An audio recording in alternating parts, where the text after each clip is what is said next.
মেহেরপুরে জেলা বিএনপির সদস্য সচিবের গাড়ি বহরে হামলা হয়েছে। ভাঙচুর করা হয়েছে একটি গাড়ি ও বেশ কয়েকটি মোটরসাইকেল।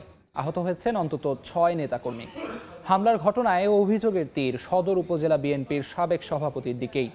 জেলা বিএনপির সদস্য সচিব কামরুল ইসলাম জানান, আমঝুপি গ্রামের গন্ধরাজপুর সরকারি প্রাথমিক বিদ্যালয়ের সামনে আয়োজন করা হয় ইউনিয়ন বিএনপির দ্বিবার্ষিক সম্মেলন।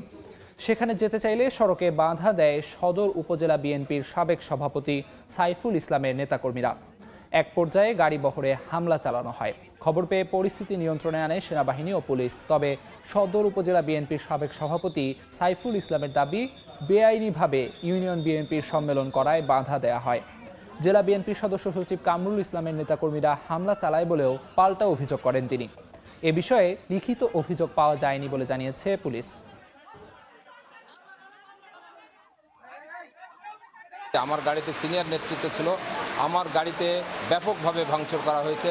আপনারা দেখেছেন গাড়ির চেহারা, সিনিয়র নেতারা তারা রক্তাক্তভাবে আহত হয়েছে। আশ্চর্যজনক হলেও সত্য, আমরা জীবন দেওয়ার জন্য তারেক রহমানের সমস্ত ৩১ দফা বাস্তবায়নের জন্য 18 বছর রাজপথে কাজ করছি, আমাদেরকে বাদ দিয়ে আজকে কমিটি করার চেষ্টা করছে।